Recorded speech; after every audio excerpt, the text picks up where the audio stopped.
नमस्कार। यो समाचारमा स्वागत छ। म मेनुका श्रेष्ठ। म दिपेश घिमिरे। सुरु गरौँ अहिलेसम्मका प्रमुख समाचारबाट।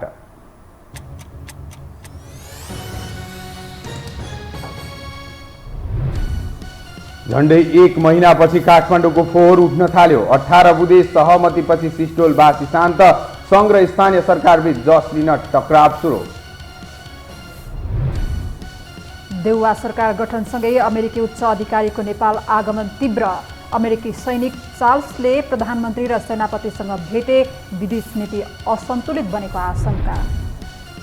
मनसुन सुरु भएसँगै देशभर बाढी र पहिरोको जोखिम बढ्यो। मुगलिङ आबु खैरेनी सडक खण्डमा पहिरो गएपछि एकतर्फी यातायात सुरु। ठूला सवारी साधन चलाउन रोक। इन्धनको मूल्य बढेसँगै एक सातामै सार्वजनिक सवारी साधनको भाडा फेरि बढ्यो। 2.5% भाडा वृद्धि भएपछि सर्वसाधारणलाई फेरि महँगीको मार। र चालु आर्थिक वर्षको 10 महिनामा मूल्य वृद्धि झण्डै 8% वृद्धि। विदेशी विनिमय सञ्चित 9 अर्ब 28 करोडमा सीमित। आयात निरन्तर बढ्दा निर्यात भने नगण्य।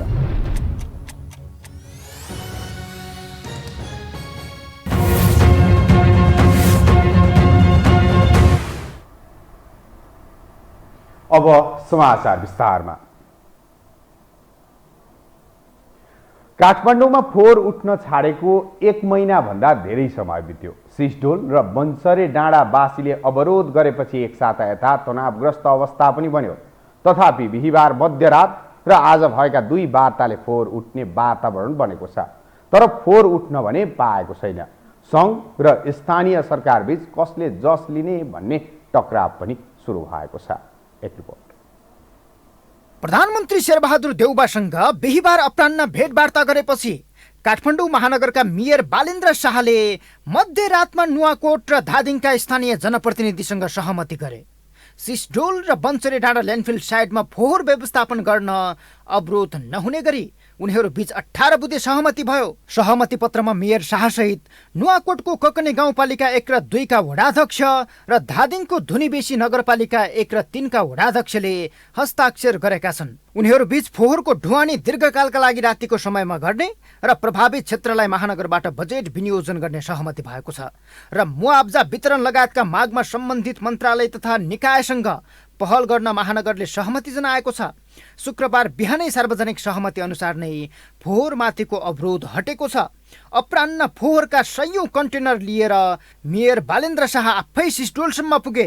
विगत 4 दिनदेखिको तनावग्रस्त अवस्थालाई चिर्दै पुनः एकपटक सिस्डोलवासीले काठमाडौँको फोहोर र मेयर शाहलाई स्वागत गरे। गर्दैछ यहाँको के 1 हप्तामा सकिन्छ गन्ध नआउने? सकिन्छ। 1 हप्तामा चाहिँ त्यो चाहिँ गन्ध नआउने सकिन्छ र जुन यहाँ सिस्टम राखिन्छ नि, किनभने यहाँनिर ड्रिलिङ गरेर बोरिङ गरेर चाहिँ त्यो ग्यास निकाल्नु पर्यो। ग्यास पनि त्यो फेरि एनर्जी नै हो। अनि जुन लिचेट आएको छ त्यो पनि एनर्जी नै हो। यो पेट्रोलियम जस्तै हो। त्यहाँबाट पनि तपाईँको ग्यास निकाल्न सकिन्छ र बाई प्रोडक्ट भनेको मल नै हुन्छ। त्यसको लागि सिस्टम 3-4 महिना लाग्ला होइन। तर यता सहमति बाजियो। सङ्घीय सरकार र स्थानीय सरकार सहमति र सम्झौताका विषयमा एक रहन सकेनन्। अवस्था कस्तोसम्म देखियो भने शहरी विकास मन्त्री रामकुमारी झाँक्रीले स्थानीय सरकार समिति र जनप्रतिनिधिसँग तय गरेको वार्तामा महानगरका मेयर र उपमेयर सहभागी नै भएनन्। मन्त्रालयबाट बोलावट आए पनि अन्तिममा अरूलाई जस किन दिने? महानगर चुनावको भन्न खोजेपछि यता मन्त्री झाँक्रीले स्थानीयसँग छुट्टै सहमति गरेकी छिन्। तत्तत मागमा सहमति जनाउँदै आवश्यक बजेटको व्यवस्था गर्ने प्रतिबद्धता समेत जनाएकी छिन्। तर विगतका अभिव्यक्तिले प्रभावित क्षेत्रका जनताको भावनामा ठेस पुर्याएको भन्दै मन्त्री झाँक्रीसँग वार्तामा सहभागी स्थानीय जनप्रतिनिधि निकै आक्रोशित देखिए। हामीलाई तपाईहरु पैसा एग्रिमेन्ट चाहिदैन। तपाईहरु त्यहाँको आवश्यकता के छ त्यो आवश्यकता तपाईहरु आफैले यहाँबाट इन्जिनियर खटाउनु पर्छ कि विज्ञान खटाउनु पर्छ कि तपाईहरुको स्टाफ खटाउनु पर्छ कि सबै कुराहरु तपाईले आफैले गर्दिनु। त्यहाँको अतिप्रयोग क्षेत्रलाई दिनु भनेर तपाईले भाडाको रूपमा महानगरपालिकाले पैसा दिन्छ। यस्तो दयनीय अवस्था हुँदाखेरि तपाईको त्यो कुराहरु सुन्दा हामीलाई चित्त दुख्दैन।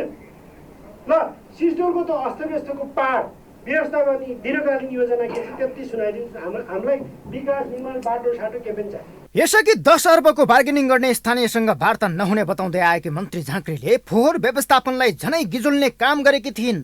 तर बोलीको ठेगान नभएपछि मन्त्रीले पनि माफी माग्नुपर्छ भन्ने सिकाइलाई ध्यान दिएर मन्त्री झाँक्रीले आफूलाई सच्याउँदै माफी समेत मागिन्। ती यसरी काम गरेको छौँ, यो इमानका साथ काहीँ काहीँ बोली वचनमा तलमाथि परेको छ भने पनि म अस्ति पनि भने अब स्टार्ट यहाँबाट गरौँ। हिजोका कुरालाई त यो अलिकति माफी बिना नै पाऊँ। काहीँ मेरो वचन बोलीले स्थानीय तहमा साथीहरूलाई अप्ठ्यारो पर्यो, जनताको लेभलमा चोट परेको छ भने पनि एकदमै क्षमा प्रार्थी छु। म तत्कालको समस्या समाधान गर्न सम्झौता गऱ्यौँ, त्यसपछि फर्केर नजाने यो प्रवृत्तिले भएको छ। अब अलिकति हामी स्थायी रूपमै समाधान खोज्या भएर हामी सही बाटोतर्फ जाँदैछौँ भन्ने म विश्वास दिलाउन चाहन्छु। मन्त्री झाँक्रीको वार्तामा काठमाडौँका माननीय गगन थापा, भीमसेन दास प्रधान र कङ्ग्रेस प्रवक्ता प्रकाशरण महसहित नुवाकोटका सांसदहरूले समेत सहभागिता जनाएका थिए। तर यही वार्तालाई मेयर शाहले महत्त्व नदिएपछि मन्त्री र मेयर बीच तुस देखिएको अर्थमा समेत टिप्पणी भइरहेका छन्।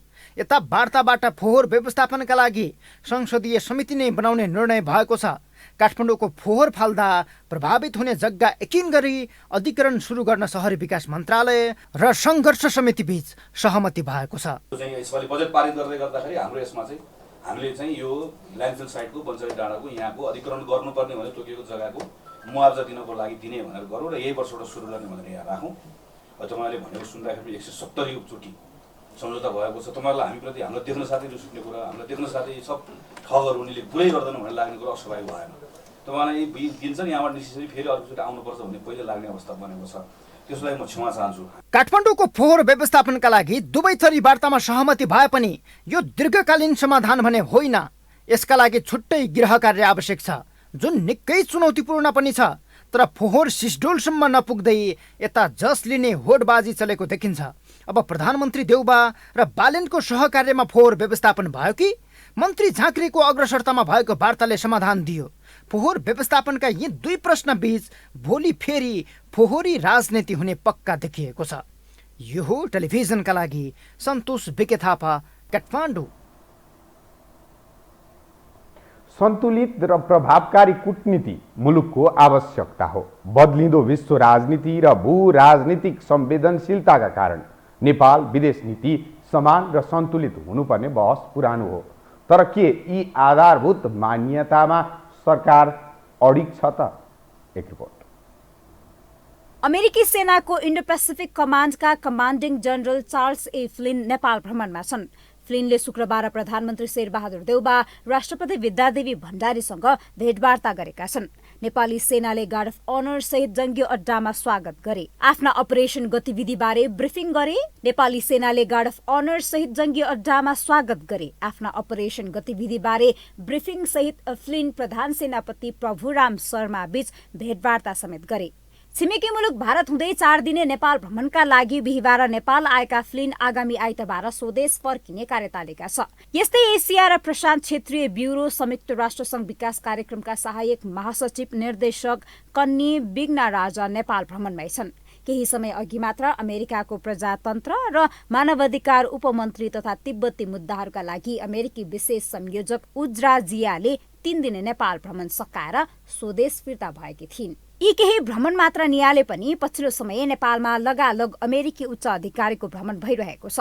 कूटनीतिक क्षेत्रमा अमेरिकी सहयोग परियोजना मिलेनियम च्यालेन्ज कर्पोरेसन MCC अनुमोदनपछि अमेरिकी उच्च अधिकारीको भ्रमण बाक्लिएको प्रति आफ्नै तर्क छ। कूटनीतिक क्षेत्रका जानकारहरू यी भ्रमणलाई सामान्य रूपमा लिनुपर्ने तर्क गर्छन्। पछिल्लो समय नेपालको कूटनीतिक क्षेत्र चलायमान भएको जानकारहरू बताउँछन्। सबैसँग मित्रता राख्छौँ, सबैसँग सद्भाव राख्छौँ र हामी कसैसँग पनि वैरभाव दुश्मनी हामी गर्न चाहँदैनौँ। त्यसैले यो उता ढल्क्यो, यता गर्यो उता गर्यो भन्ने प्रश्नै छैन। यो चाहिँ सन्तुलित सम्बन्ध हो। यो बडा व्यावहारिक चाहिँ रूपमा चाहिँ अहिलेको सरकार गइरहेको भन्ने जस्तो चाहिँ मलाई लाग्छ। किनभने हामी अलि रियलिस्ट हुनु पर्यो, अलि प्राग्मेटिक हुनु पर्यो। हावामा कुरा गरेर हिँड्ने, त्यसै चाहिँ जे मन लाग्यो त्यही कुरा गर्दै हिँडेर परराष्ट्र नीति चल्दैन। परराष्ट्र नीतिमा एउटा कन्सिस्टेन्सी चाहिन्छ। सन्तुलित छिमेक नीति अघि सारेका देउबा सरकार पछिल्लो समय विदेश मामिलामा सदनमै आलोचित भइरहेका छन्। प्रमुख प्रतिपक्षी दल नेकपा एमालेका अध्यक्ष केपी शर्मा ओलीले वर्तमान सरकारले छिमेक सम्बन्धमा समेत पक्षधरता लिएर परराष्ट्र नीतिमा गम्भीर खेलवाड गरेको आरोप नै लगाएका थिए। म भन्न चाहन्छु गठबन्धन सरकारले हाम्रो परराष्ट्र नीतिको असंलग्नता, न्यायोचितता, तटस्थता, निष्पक्षता र स्वतन्त्रतामाथि प्रहार नगरोस्। राष्ट्रिय स्वाधीनता र अखण्डता कमजोर हुने कुनै षड्यन्त्र भित्रभित्रै नहोस्। नेपाल एक चीन नीतिमा छ कि छैन? नेपाल हाम्रा छिमेकीहरूसँग छद्म मुखले एउटा कुरो व्यवहारमा अर्को कुरो होइन, वास्तविक अर्थमा ट्रान्सपरेन्ट ढङ्गले सन्तुलित, एकअर्कामा नखेल्ने, एउटा कार्ड अर्काको विरुद्ध प्रयोग नगर्ने र आफ्नो भूमि प्रयोग गर्न नदिने यस नीतिमा अडिग छ कि छैन? अन्तर्राष्ट्रिय स्तरमा मुलुकको गरिमा र प्रतिष्ठा सुदृढ बनाउने आधार नै प्रभावकारी कूटनीति हो। सन्तुलित कूटनीति नेपालको पहिलो शर्त हो। तर पछिल्लो समय छिमेकी मुलुक चीनको मौनता र नेपाल मामिलामा अमेरिका, भारत र अन्य पश्चिमा मुलुकको सक्रियताले सरकार अमेरिकातर्फ ढल्किएको, भूराजनैतिक संवेदनशीलतालाई नबुझेको विश्लेषण समेत सुरु हुन थालेको छ। यसतर्फ सरकार गम्भीर बन्न जरुरी देखिन्छ। यो हो टेलिभिजनका लागि क्यामेरामा विशाल प्याकुरेलका साथमा निम्रकी शेर्पा, काठमाडौँ।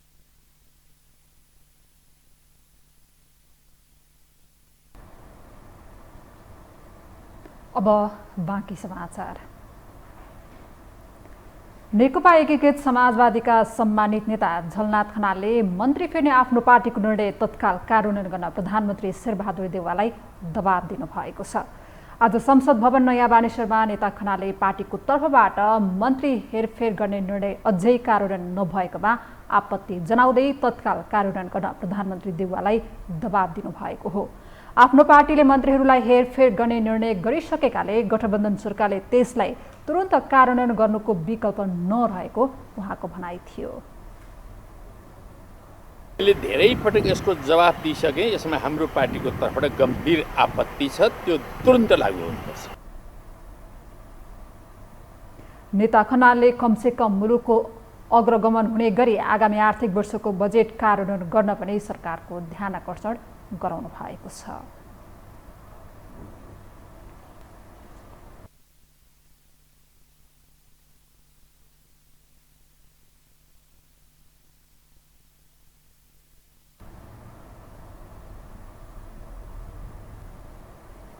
पृथ्वी राजमार्ग अन्तर्गत मुगलिङ आबु खैरिनी सडक खण्ड एकतर्फी सञ्चालनमा आएको छ। वर्षाका कारण आज बिहान सडक भासिएका कारण ठूला सवारीको आवागमनमा रोक लगाइएको छ। सडक भासिँदा सो स्थानमा बा 10/4649 नम्बरको कार र बा 33/1081 नम्बरको मोटरसाइकल पुरिएको थियो। भासिएको स्थानमा 2वटा शव भेटिएको प्रहरीले जनाएको छ। अहिले भासिएको सडकको भित्तोतर्फको भाग काटेर सडक फराकिलो बनाउन लागि जिल्ला प्रहरी कार्यालय तनहुले जनाएको छ। सो सडक खण्ड पूर्ण रूपमा सञ्चालनमा आउन भने कम्तीमा पनि 4 दिन लाग्ने भएको छ।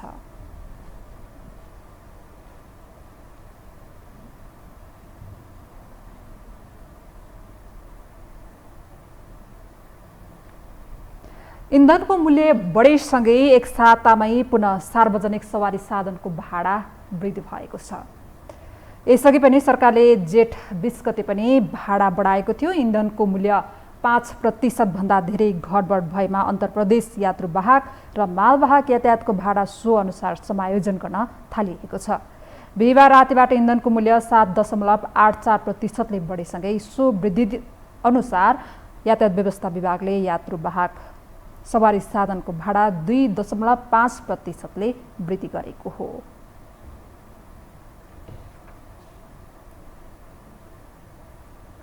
हामीसँग समाचार बाँकी नै छन्, अहिलेलाई विश्राम।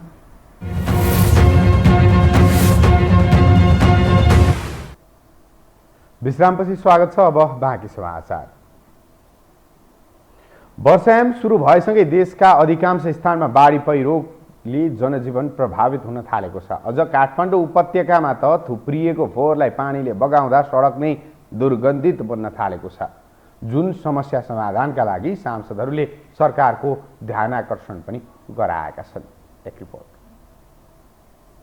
वर्षायाम सुरु भएसँगै देशका अधिकांश ठाउँमा बाढी पहिरोका कारण जनजीवन प्रभावित भएकोमा सांसदहरूले सरकारको ध्यानाकर्षण गराएका छन्। उनीहरूको देशभर वर्षाका कारण बाढी पहिरोले जनधनको क्षति भएको भन्दै विपद व्यवस्थापनमा गम्भीरतापूर्वक ध्यान दिन सरकारको ध्यानाकर्षण गराएका छन्। प्रतिनिधि सभा सदस्य रामवीर मानन्दरले त आफ्नो अध्यक्षतामा काठमाडौँको फोहोर मैला व्यवस्थापन संसदीय समिति बनाउन नै माग गरे।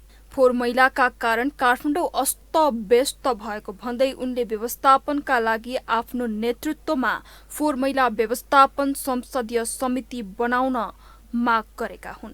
यो 1 युनिटमा मैले भन्न भ्याउँदिनँ, त्यसकारण मैले छोटकरीमा के भन्छु भन्दाखेरि यो महानगरपालिकाको उम्मेदवारको रूपबाट मैले आकाङ्क्षा गरेको थिएँ, तर उम्मेदवार बन्न पाएन र फोहोर मैलाको र काठमाडौँ अस्तव्यस्त ध्वस्त भइरहेको छ। म चाहिँ सरकारसँग सभामुख मार्फत चाहिँ म एउटा माग राख्न चाहन्छु कि मेरो अध्यक्षतामा यो फोहोर मैला व्यवस्थापन संसदीय समिति चाहिँ निर्माण गरोस् भन्ने मेरो माग हो। यस्तै प्रतिनिधि सभा सदस्य बिमला विकले किसानले मल पाउँछन् कि पाउँदैनन् भनेर सरकारलाई प्रश्न गरिन्। उनले सरकारले मल दिन नसके किसानले सीमा पारीबाट ल्याएको मल नखोज्न आग्रह पनि गरिन्। वर्षासँगै धान खेती सुरुवात भएको छ। किसान मन खोल्न हैरान छन् र हामी मन्त्रीज्यू खोज्न हैरान छौँ। न किसानले मन भेटे न हामीले मन्त्री भेट्यौँ। म सरकारलाई सोध्न चाहन्छु किसानले मल पाउँछन् कि पाउँदैनन्। यदि किसानले मल पाउँदैनन् भने किसानले टाउकोमा बोकेर सीमा पारीबाट ल्याएको मल खोसेर बहादुरी कमाउने कोसिस नगरियोस्। प्रतिनिधि सभा सदस्य महेश बस्नेतले सरकारले पेट्रोलियम पदार्थमा मूल्य वृद्धि गरेर व्यवसाय तालाबन्दी गर्नुपर्ने र जनता भोक्कै मर्नुपर्ने स्थिति ल्याएको बताए। निर्माण क्षेत्रमा 25%ले महँगी बढेकाले निर्माणको काम अलपत्र भएको उनको भनाइ छ। आगामी आर्थिक वर्षको बजेट सीमित नेता मन्त्री र प्रधानमन्त्रीको घरमा मात्रै गएको उनको टिप्पणी छ। सरकारले आज फेरि पेट्रोल र डिजलमा प्रति लिटर 12 र पेट्रोलमा 8 रुपियाँ मूल्य बढाएको छ। व्यवसायिक तालाबन्द गर्नुपर्ने र जनता भोकै मर्नुपर्ने स्थिति ल्याएकोमा प्रधानमन्त्रीज्यू र आपूर्ति मन्त्रीज्यूलाई हार्दिक बधाई छ। महँगी झन् बढ्ने भयो। गत आवमा चाहिँ यो पटक पनि पुँजीगत खर्च नहुने भयो। निर्माण क्षेत्रमा मात्रै 25%ले महँगी बढेको छ, अझ बढ्दैछ। जनताको निजी क्षेत्रका कामहरू, निर्माणका कामहरू अल्पत्र परेका छन्। गत आवमा एमाले सुरु गरेका चालु योजनाहरू सबै अल्पत्र परेका छन्। निर्माण व्यवसायीले पेमेन्ट पाएका छैनन्। यो वर्षको बजेट सीमित नेता मन्त्री र प्रधानमन्त्रीको घरमा मात्र गएको छ। प्रतिनिधि सभा सदस्य रङ्गमती शाहीले मानव तस्करी गम्भीर समस्या बनेको उल्लेख गरिन्। उनले तस्करहरूले अन्तर्राष्ट्रिय स्तरमा नै संगठित सञ्जाल बनेको बताइन्। तस्करहरूलाई नियन्त्रण गर्न सरकार असफल भएको उनको भनाइ छ। मानव तस्करी अहिले नेपालको एउटा गम्भीर समस्या बनेको छ। मानव तस्करको आज देशव्यापी मात्र होइन अन्तर्राष्ट्रिय रूपमै संगठित सञ्जाल बनेको छ। मानव तस्करीका घटनाको कयौं सञ्चार माध्यम आइरहन्छन्, तर तिनीहरूमाथि नियन्त्रण गर्न प्रशासन असफल भएको देखिन्छ। यस वर्षको बजेट आएसँगै जेठ 16 गतेदेखि विषयगत मन्त्रालय छलफल जारी छ, जहाँ समसामयिक समस्या बारे पनि सांसदहरूले सरकारको ध्यानाकर्षण गराइरहेका छन्। सर्लाहीमा रहेका अस्पतालहरूमा सिटी स्क्यान र एमआरआई जस्ता अति आवश्यक स्वास्थ्य उपकरणको अभाव देखिएको छ। जिल्लाका अस्पतालहरूमा उपचार हुन नसकेपछि बिरामीहरू थप आर्थिक समस्या भोग्न बाध्य छन्। एक रिपोर्ट। सर्लाही जिल्लामा एउटा प्रादेशिक अस्पताल सहित दर्जनौं निजी क्लिनिक तथा स्वास्थ्य केन्द्रहरू सञ्चालनमा रहे पनि बिरामीहरूलाई एक्सरे, सिटी स्क्यान र एमआरआई जस्ता जाँच गराउन जिल्ला बाहिर वीरगञ्ज, जनकपुर लगायतका शहरहरूमा जानुपर्ने बाध्यता रहँदै आएको छ। मध्य प्रदेश अन्तर्गतको सर्लाही जिल्लामा कैयौं केन्द्रीय स्तरका नेता र मन्त्रीहरू रहेका छन्। जुनसुकै पार्टीको सरकार बन्दा यस जिल्लाबाट मन्त्री छानिएकै हुन्छन्, तर पनि बहालवाला मन्त्री तथा केन्द्रीय स्तरका नेताहरू मिलेर आफ्ना जिल्लावासीहरूको लागि एउटा सानो सुविधा समेत उपलब्ध गराउन नसक्दा यहाँका जनताहरू निराश भएका छन्।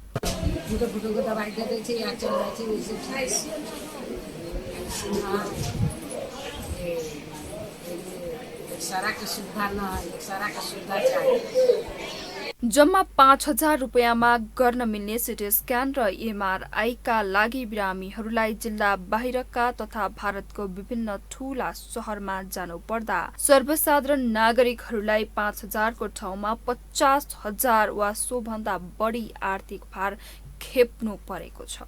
यहाँ सिटी स्कैन के सुविधा तो एमआरआई के न देला के चलते सरलाई जिला के मतलब व्यक्ति जनता सबके कोनो समस्या अगर मैं इंजरी हो रहा है मानो माथा में किसी का समस्या चोट लगी है कुछ होता है एटम सुविधा न देला से एम्बुलेंस भाड़ा करके बेगान चला काठमांडू एटम के डॉक्टर से भी रेफर करना है मजबूर है कि सुविधा न देला के इस सुविधा एटम अगर उपलब्ध हो जाए तो जाए के खर्च समय सब चीज के सदुपयोग होती है बहुत जरुरी मलाई हुने खाने र धनी व्यक्तिलाई समस्या नभए पनि गरिब विपन्न र निमुखा जनताहरूलाई सिटी स्क्यान र एमआरआई गराउनका लागि जिल्ला बाहिर जानु पर्दा ठूलो आर्थिक भार थपिने गरेको सर्वसाधारण मानिसहरूले गुनासो गरेका छन्। हाम्रो अस्पतालमा एमआरआई सिटी स्क्यान छैन।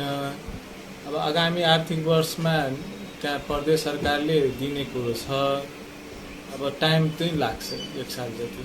अस्पतालको सेवा चुस्त दुरुस्त बनाउन सर्लाहीका नागरिकले स्थानीय सरकार मात्र नभएर प्रदेश र केन्द्र सरकारसँग पनि हार गुहार गरिरहेका छन्। तर कुनै सरकारबाट पनि आफ्नो माग सम्बोधन नहुँदा गम्भीर बिरामी पर्नासाथ भारततर्फ लाग्नु पर्ने अवस्था यहाँका नागरिकको नियति जस्तै बनेको छ। अब बाँकी समाचार। काठमाडौँ महानगरपालिकाले कल सेन्टर सञ्चालनमा ल्याइसकेपछि जनगुनासो सुन्ने र सुनाउने क्रम जारी छ। सञ्चालन गरेको 5 दिनसम्म आइपुग्दा करिब 1800 को हाराहारीमा नागरिकले गुनासो सुनाएका छन्। एक रिपोर्ट। काठमाडौँ महानगरको समस्या समाधान गर्नलाई जनप्रतिनिधिले व्यवस्था गरेको भन्दै राजधानीवासीको समस्या समाधान गर्ने उद्घोष गरेर बालेन्द्र शाह चुनावी मैदानमा उभिएका थिए। उनलाई भरोसा गरेर महानगरवासीले मेयर पनि बनाए। पूर्व घोषित योजनाहरूलाई मेयर शाहले क्रमशः कार्यान्वयनमा उतार्न खोज्दैछन्। आफ्नो घोषणापत्रमा उल्लेख गरे चाहिँ बालेन्द्रले जनताको गुनासो सुन्न कल सेन्टर सञ्चालनमा ल्याएका छन्। उनले जेठ 16 को पहिलो बोर्ड बैठकबाट नै कल सेन्टर सञ्चालन गर्ने घोषणा गरेका थिए। त्यसै अनुसार महानगरले सोमबारबाट सुरु गरेको कल सेन्टरमा आज हामी पुग्दा महानगरका कर्मचारीहरू गुनासो टिप्न व्यस्त थिए।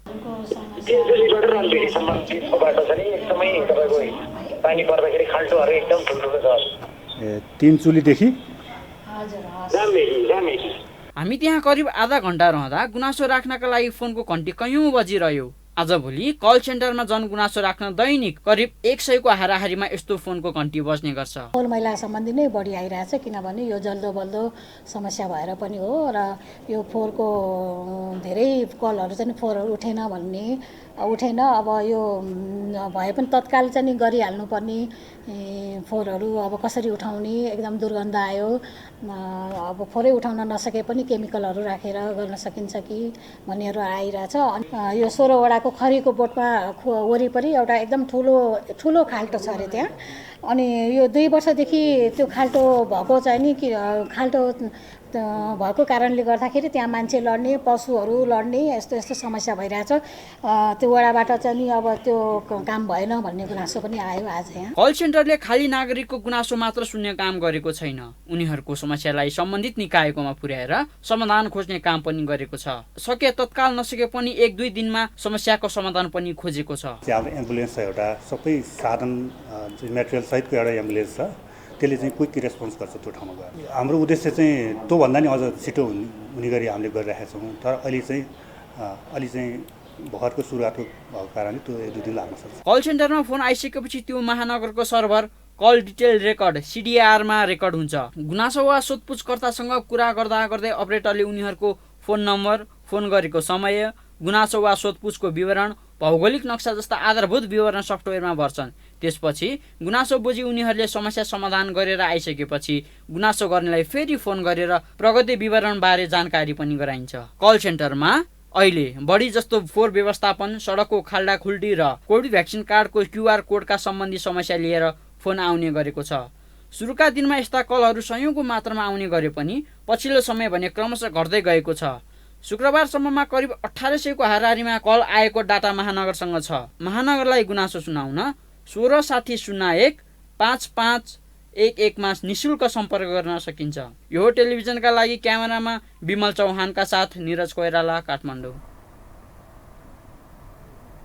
नेपाल पर्वतारोहण सङ्घ NMA को निर्वाचन काठमाडौँमा सुरु भएको छ। कोरोना महामारी र आन्तरिक विवादका कारण पटक पटक सर्दै आएको नेपाल पर्वतारोहण सङ्घ NMA को निर्वाचन काठमाडौँको प्रज्ञा प्रतिष्ठानमा सुरु भएको हो। NMA मा आगामी नेतृत्वका लागि अध्यक्षमा पर्यटन व्यवसायी निमा नुरु शेर्पा र राजेन्द्रमान श्रेष्ठ बीच प्रतिस्पर्धा हुँदैछ। पर्वतारोहण सङ्घमा आरोहण क्षेत्रकै व्यक्ति नेतृत्वमा आउनुपर्ने आरोहीहरूको जोड रहेको छ। आरोहीहरू यो शासनले चाहिँ राजनीतिको गन्ध चाहिँ परै हटाउनु। क्लाइम्बरहरूले चाहिँ तपाईँको यो राज्यले पनि त्यति वास्ता गरेको छैन। अनि NMA ले चाहिँ नेतृत्व गरेर चाहिँ यो क्लाइम्बरहरूको लागि तपाईँको पेन्सनदेखि लिएर सबै कुरालाई चाहिँ अलिकति ध्यान दिनुपर्छ।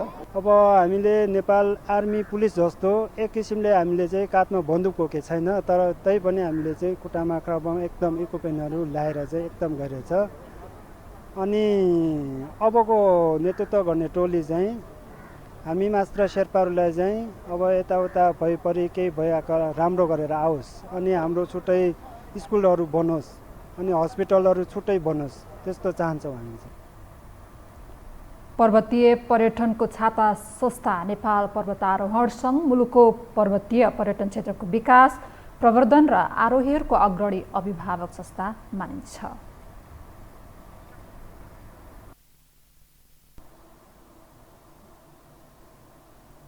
अब पालो आर्थिक समाचारको।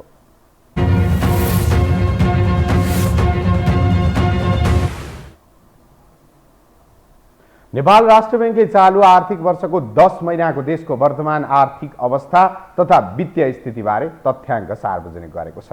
उक्त तथ्याङ्क अनुसार वार्षिक बिन्दुगत आधारमा उपभोक्ता मूल्य सूचाङ्कमा आधारित मूल्य वृद्धि 7.87% पुगेको छ।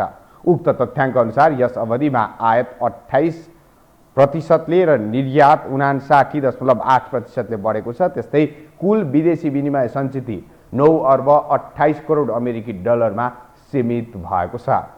विस्तृत मुद्रा प्रदायक 38% बढेको छ। त्यस्तै बैंक तथा वित्तीय संस्थाको निक्षेप सङ्कलन 5.0% बढेको छ भने निजी क्षेत्रमा प्रभावित कर्जा 13.4% बढेको छ।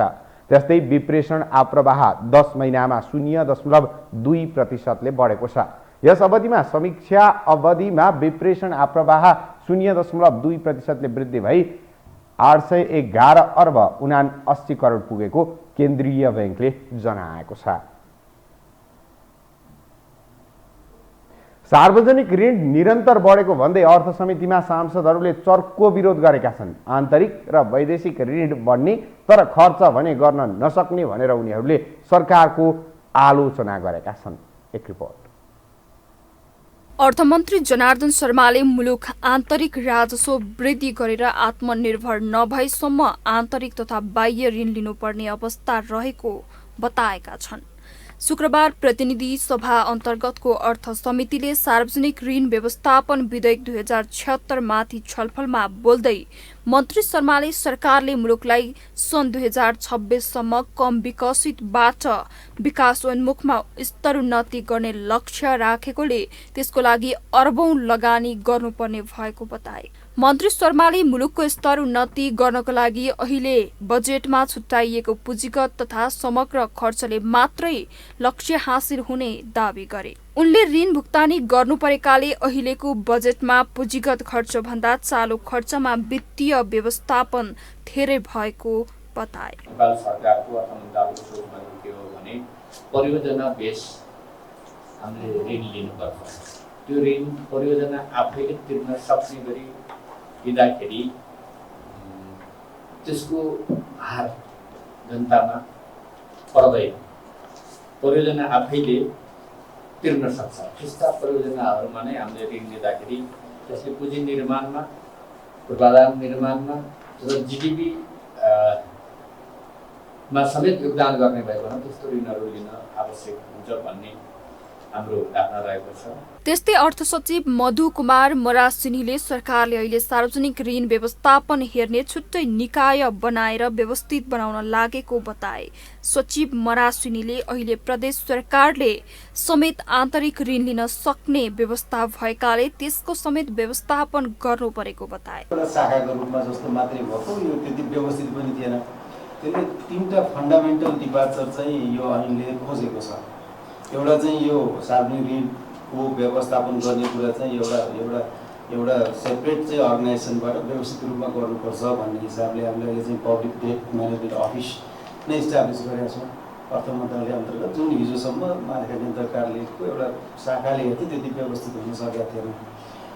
त्यो व्यवस्थित गरेर अहिले त हामीले ऋण सम्बन्धी नीति रणनीतिहरू तयार गर्ने सम्मको काम छ यो गरेको छ। त्यस्तै नेकपा माओवादी केन्द्रका नेता वर्षमान पुनले सरकारले आन्तरिक ऋण लिने सीमा राख्नुपर्ने बताए। पछिल्लो समय आन्तरिक ऋण अत्याधिक रूपमा बढेकोले सीमा राख्नुपर्ने उनको धारणा छ। नेता पुनले आन्तरिक ऋण वृद्धि भएकै कारण पछिल्लो समय बजारमा बैंकिङ तरलता भएर निजी क्षेत्रले ऋण पाउन नसकेको बताए। उनले वैदेशिक ऋणलाई उत्पादनमूलक क्षेत्रमा र पुँजी निर्माणको क्षेत्रमा खर्च गर्नुपर्ने सरकारको नीतिको समर्थन गरे। अहिले बढेर गएको छ आन्तरिक ऋण, अहिले कति पुग्यो? 5%, खासमा हुनुपर्ने त्यहाँ हो, अलिकति ट्यापिङ गर्नुपर्ने त्यहाँ चाहिँ छुट्या रहेछ अथवा संशोधन गरिरहेको छैन। त्यसो हुँदा चाहिँ यहाँ हो अलि ध्यान दिनुपर्ने कि लिक्विडिटीको समस्या आदि धेरै आन्तरिक रूपले चाहिँ ऋण आदि नपाउने, प्राइभेट सेक्टर नपाउने, व्यक्तिले आदि नपाउने खालको यसमा समस्या हुन्छ। त्यस्तै नेपाली कांग्रेसका नेता डाक्टर मिनेन्द्र रिजालले पनि सरकारले आन्तरिक ऋण लिने सीमा लिमिट बनाउनु पर्ने धारणा राखे। उनले सरकारलाई ऋण लिने प्रक्रियामा अनुशासन राख्न सकिएन भने अर्थतन्त्रमा समस्या आउने बताए। नेता रिजालले भूकम्पभन्दा अगाडि 13% वैदेशिक ऋण रहेकोमा अहिले बढेर जीडीपीको 1/4 पुगेको गुनासो गरे। सांसद रिजालले पछिल्लो समय बैंकको ब्याज दर समेत उच्च बढ्दै गएकाले सरकारले आन्तरिक ऋणमा जीडीपीसँग मिल्ने गरी लिमिट तोक्नु पर्ने धारणा राखे। ऋण त लिने त जस्टिफाइड हुनु पर्यो। ऋण एउटा चिजको काम कहाँ लगाउने हो त पैसा उहाँले पनि हुनु ठिक छ, एउटा बढी प्रतिफल दिने ठाउँमा लगाउने भनेर मलाई त्यसमा आपत्ति छैन। तर अर्को चिज के थियो भने हाम्रो मैले त्यतिखेर पनि भने ऋण कति लिने भन्दा पनि त्यो पेमेन्ट चाहिँ डेट र इन्ट्रेस्टको हेर्दाखेरि चाहिँ यो बढ्न थाल्यो है, यसले हुँदैन, हामीलाई गाह्रो पर्छ, लिक्विडिटीमा पनि समस्या पर्छ होला भने यो पालि ठ्याक्कै देखाएर तपाईँले 45बाट 90 इन्टरनल उसको ब्याज दिनुपर्ने अवस्था पुगेको छ। अर्थ समितिका सार्वजनिक ऋण व्यवस्थापन विधेयक 2076 माथि छलफलमा जारी छ। बजेटपछि प्रतिनिधि सभामा पेश भएको विधेयकको पक्ष र विपक्षमा सांसदहरूले तर्क वितर्क गरिरहेका छन्। साताको अन्तिम कारोबारको दिन नेप्से सूचकमा गिरावट आएको छ। आज नेप्से परिसूचक 14.64 अङ्कले घटेर 2048.16 बिन्दुमा झरेको हो। त्यस्तै सेन्सिटिभ इन्डेक्स पनि 4.11 अङ्कले घटेको छ भने फ्लोड इन्डेक्स 0.84 अङ्क र सेन्सिटिभ इन्डेक्स 1.22 अङ्कले घटेको छ। शुक्रबार कारोबारमा आएका 229 कम्पनीका 30,45,838 किता सेयर किनबेच भएर 89 करोड 41 लाख रुपियाँ बराबरको मात्रै कारोबार भएको छ।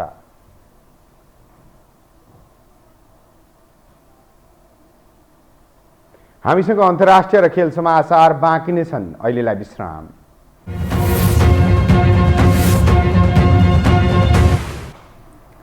विश्रामपछि पुनः स्वागत छ। अब पालो अन्तर्राष्ट्रिय समाचारको।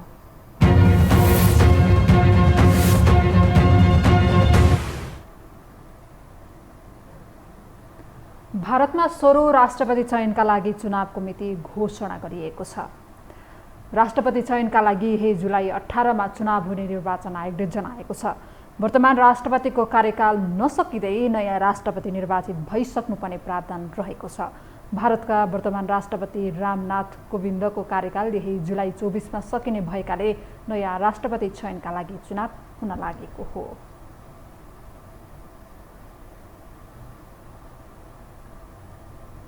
अब पालो खेल समाचारको।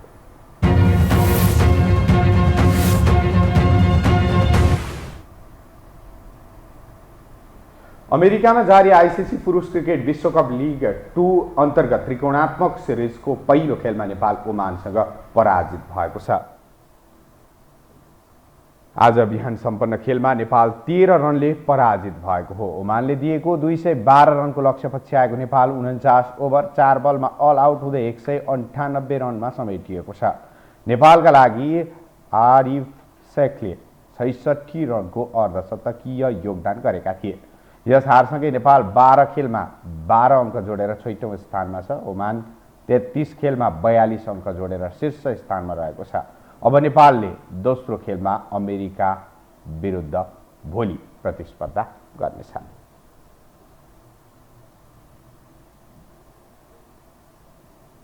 अब मौसम सम्बन्धी जानकारी।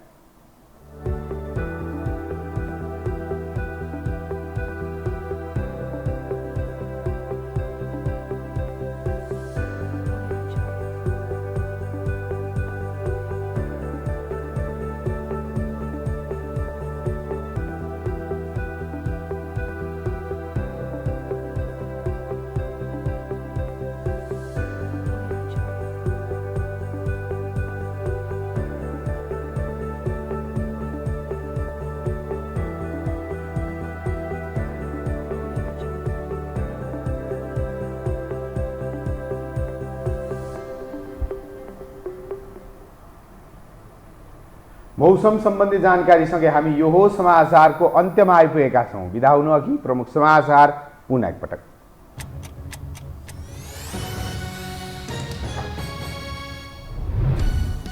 झण्डै 1 महिनापछि काठमाडौँको पोहोर उठ्न थाल्यो। 18 बुँदे सहमतिपछि सिस्टोलवासी शान्त, सङ्घ र स्थानीय सरकारबीच जस लिन टक्राव सुरु। देउवा सरकार गठनसँगै अमेरिकी उच्च अधिकारीको नेपाल आगमन तीव्र। अमेरिकी सैनिक चार्ल्सले प्रधानमन्त्री र सेनापतिसँग भेटे, विदेश नीति असन्तुलित बनेको आशंका। मनसुन सुरु भएसँगै देशभर बाढी र पहिरोको जोखिम बढ्यो। मुगलिन आबु खैरेनी सडक खण्डमा पहिरो गएपछि एकतर्फी यातायात सुरु। ठुला सवारी साधन चलाउन रोक। इन्धनको मूल्य बढेसँगै एक सातामै सार्वजनिक सवारी साधनको भाडा फेरि बढ्यो।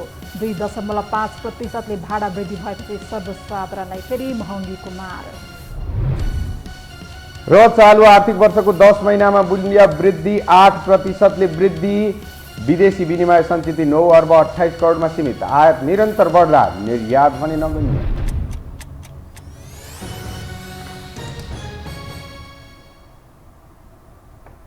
हवस् त, यो हो समाचार सकियो। समाचार बुलेटिनका साथै यो हो टेलिभिजनका सम्पूर्ण कार्यक्रम यो हो टेलिभिजन.com, यो हो खबर.com, युट्युब र फेसबुकमा पनि पढ्न र हेर्न सक्नुहुनेछ। मोबाइलमा यो टिभी एप डाउनलोड गरी हामीलाई प्रत्यक्ष हेर्न सक्नुहुनेछ। तथ्य सहितको निष्पक्ष समाचार तथा मनोरञ्जनका लागि हेर्दै रहनुहोला यो टेलिभिजन। नमस्कार।